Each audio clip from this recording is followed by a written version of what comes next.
tank. He do that setting traps. Has crazy power that he believes in. And a great chin too because he's a guy. He'll let you get out punches, and he'll still be coming at you. And then once he catches you, it's a wrap. He has very good skills. He's one of my favorite boxers. Explained how he slowly breaks down his opponents before hitting them with fast and powerful punches. How hard does Spence hit? He didn't hit that hard. But he never caught you that clean. That was probably the best shot he landed. No, he caught me a couple of times, but I was surprised at how hard he didn't hit. Really? Given that everybody say, "Oh, he's a big puncher," I think he's just a volume puncher. I think he just wears opponents down, just wear them down. I don't think he has a one punch knockout. He have power, but it's not like boom, sleep. I think it's like bam, oh, boom, boom, boom, boom. And then he just wear you down. Right. Yeah. That is a difference, right? Because if you look at his career, you never seen him like knock nobody out with one punch. You never see him, dropping nobody with one punch. You always see him like wearing them down.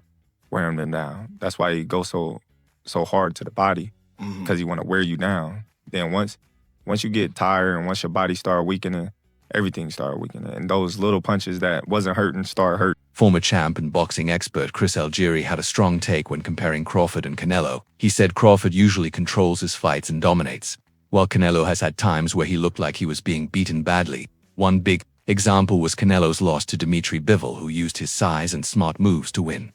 Algieri believes that even though Crawford is going up in weight, his smart and controlled style could give Canelo serious problems, just like it has for other top fighters. And Terence Crawford, who do you think can be the boss that night? When you talk about these two guys, you talk about two guys, number one, you can't boss me around. Yep. Two guys, you can't even look at me a certain way without me feeling some type of way. These guys now have set their sights on one another, Crawford and Canelo Alvarez.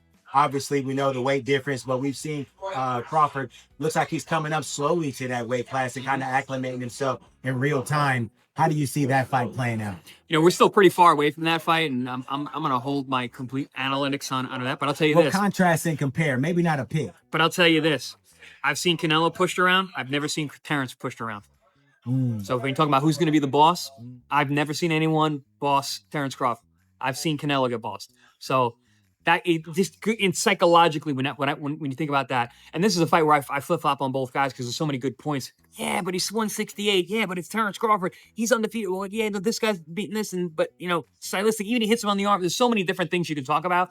But from a psychological standpoint, who's fresher, who's meaner, who wants it more? That's going to come into play.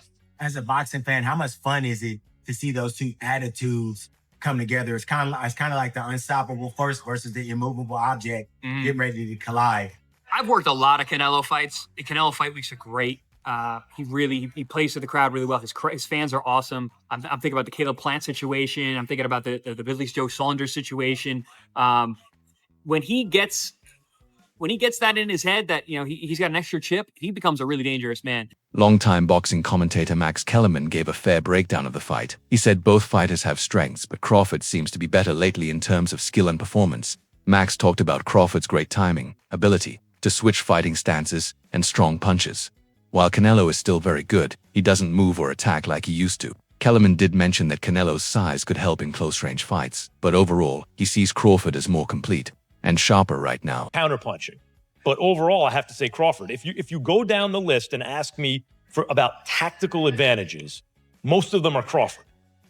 What Canelo has is size, and as a result, physical strength and punching power. Canelo also has a great chin. But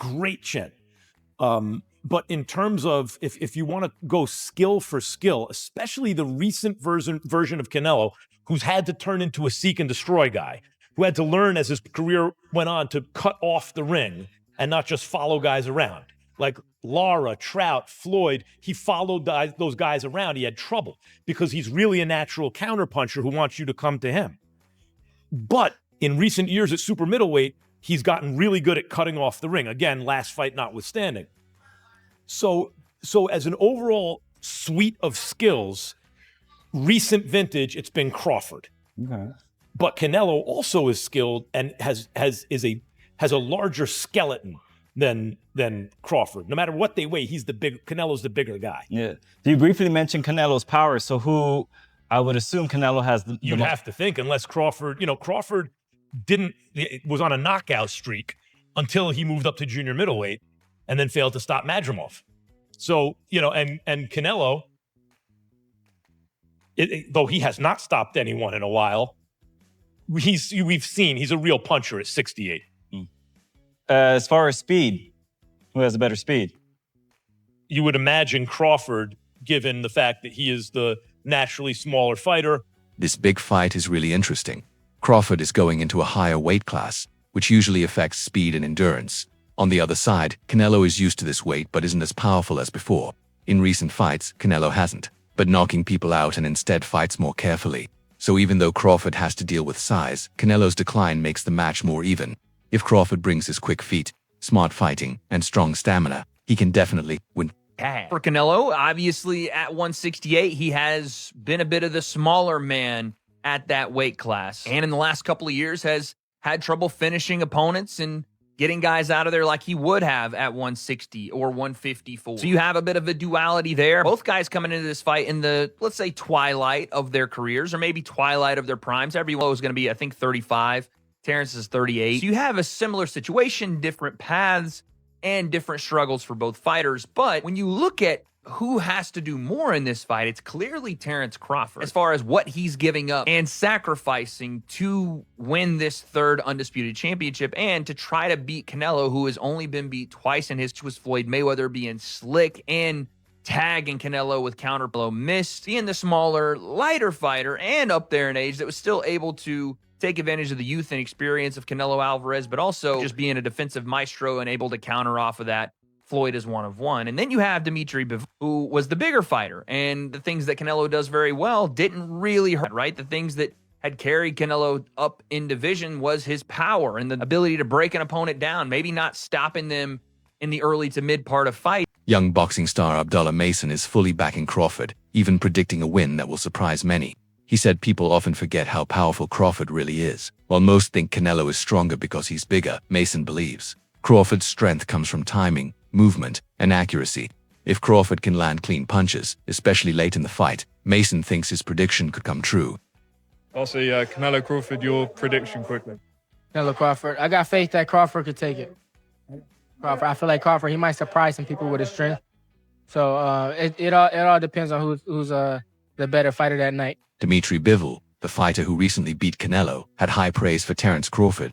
After seeing him up close, Bivol noticed that Crawford has added muscle and has the skills to win. Bivol's opinion matters because he knows what it takes to beat Canelo. He talked about Crawford's discipline, speed, and smart thinking as major strengths. When a top-level fighter like Bivol believes in someone, it shows the fight is closer than people might think. Him in Dubai maybe a month ago, I saw him. He's big, and he has very good skills. He's one of my favorite boxers. He able to win this fight. But there is a lot of but, and even not but, there is a lot of things, small things, which we don't know how he will deal with this. He need to get used to the power and pressure of 168. Because it's big difference, to be honest. Maybe he will get used to it, and how he will be feeling himself on the same day when he will fighting, how his training camp will go on, a lot of things. But he's able, he has good skills, he's awkward, he can use two boxing stands. It gives him benefits, of course. I was at that same event in Dubai just before Christmas, and I saw him too, and I thought exactly the same thing, which is that he is quite big. Yeah. Size obviously is important. Jamel Charlo stepped up from super welterweight to super middleweight to box Canelo, and it didn't work at all for him.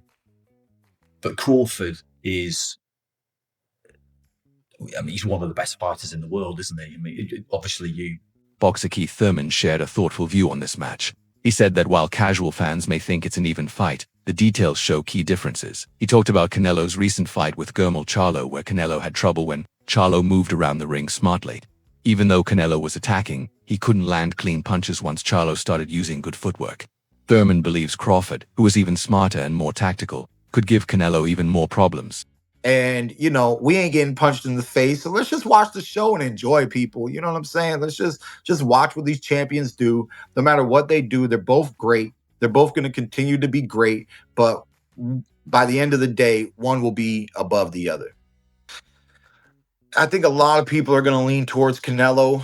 I don't want to say it's like, I feel like for the fans, it's coming off 50-50. Like it's hard for me to really commit, because this is what happened, right? When Canelo just fought the Charlo, right? When he just fought Charlo, he knocked Charlo down. But after he knocked Charlo down and Charlo was using ring movement, he never hit Charlo with another big shot. Okay? This is what Keith Thurman is watching. I'm not saying like, oh, Canelo didn't do good. Like, Canelo dominated. That fight he dominated, right? But let's just pay attention to little details, right? After he got dropped, he never got hurt again. Why, you ask? Why did Canelo not hurt him again?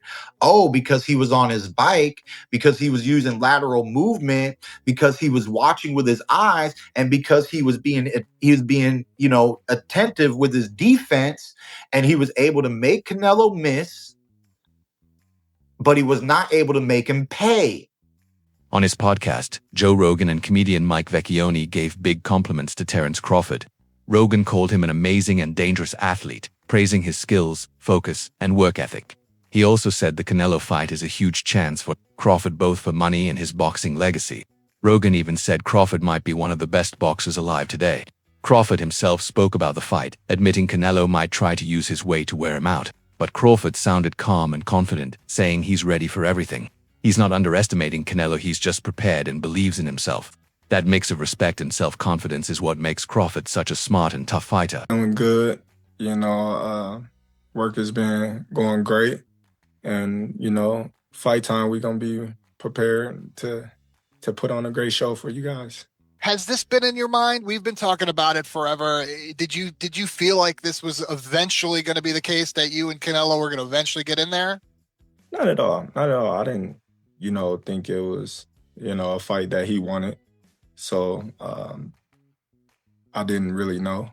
But, you know, thanks to Turkey, Al-Sheikh, he made it possible.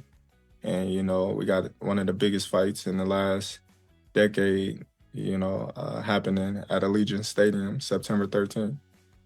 When you get in there, what do you expect? Everyone's going to make, you know, a size difference, but what do you expect when you get in there with Canelo? I'm expecting Canelo to be Canelo. You know, he's the bigger man. I expect him to, you know, box a little bit, but I also expect him, you know, to try to walk me down and be the bigger man. So, you know, we expect everything in there. I was looking it up, and I think the last time Bud Crawford was an underdog for a fight was the Prescott fight back in 2013. Any difference? Do you even pay attention to odds, or that doesn't matter to you when you step in there into the ring that night? No, it definitely don't matter. You know, the odds can't fight for him. So, you know, it is what it is. Actor and martial artist Michael Jai White also picked Crawford to win. His reason was simple: Crawford has done this before. Even though he's fighting bigger guys, he always finds a way to cancel out their size using smart strategies. Jai said this fight isn't anything new for Crawford. It's just another challenge on a bigger stage. He's sure Crawford will stay calm and do what he always does: fight smart, strong, and with precision. So you would put your money on Crawford? Yes. You'd make money. Okay. Put that out there. Mm-hmm. Why do you think Crawford's going to beat him? Because Crawford could find people to fight like Canelo, who is amazing. Canelo has just, oh my God, like he evolved. I saw how he evolved defensively and everything. I just don't think he's as fast as Crawford. And I think Crawford is just a little step ahead as far as movement is concerned. And so I think it's going to be it's going to be Mayweather Canelo Part 2. That's what I think. I mean, Canelo is naturally heavier. Yeah, Crawford ain't going to knock him out. Huh. But I don't know if Canelo's going to land very solidly on Crawford. Calvin Ford, who trains Gervonta Davis, praised Crawford for taking such a huge risk. He said it takes a special kind of person mentally and emotionally to accept a fight where the size, pressure, and odds are against you. That's what makes Crawford different from other fighters. His bravery to chase greatness, even when it's dangerous, shows how serious he is about building a strong legacy. The best example for him. Last question for you. Crawford, Canelo, who wins? Man, both of them guys are great. I respect Canelo. I respect Crawford to jump in and take a big fight like that. And that's what makes great fights, to see the big fights and wondering which side going to win. But like I said, they say Canelo is the GOAT. I remember when Canelo fought Floyd. You know what I'm saying? And so it's like we getting another chance at seeing Crawford fight Canelo. Experienced trainer Robert Garcia shared his honest opinion on Canelo's style today. He said Canelo no longer tries to knock out opponents like he did in the past. Instead, he now focuses on winning rounds and avoiding damage, probably to protect his body as he ages. While he's still good, this change means he might not fight as aggressively as Crawford expects. If Crawford takes advantage of this slower pace, it could help him win the fight. Look, it's just Canelo doesn't go out for the knockout anymore. Canelo's just now, we've seen in the last few fights, he just does enough to win. He did the same again, Munguia. He dropped Munguia, but then they didn't want to finish him. Charlo, Berlanga. He wants to cruise through the fight. He's up there, in not in age because he's only like 33 or 34. But he's fighting since 15. He was 15. A lot of training camps, a lot of sparring matches. So all that takes a lot out of your body. So he takes care of his body too. So he doesn't go all out because he doesn't want to just finish his body. He knows he still has a few more years and a few big fights where he wants to take care of himself and not punish himself too much. That's why he hasn't been able to knock those guys out. Not because he can't. I think he just does enough to win. I think Shiraz also has great power, man. I think Shiraz has the power. That's it for today's video. Stay tuned. Until next time.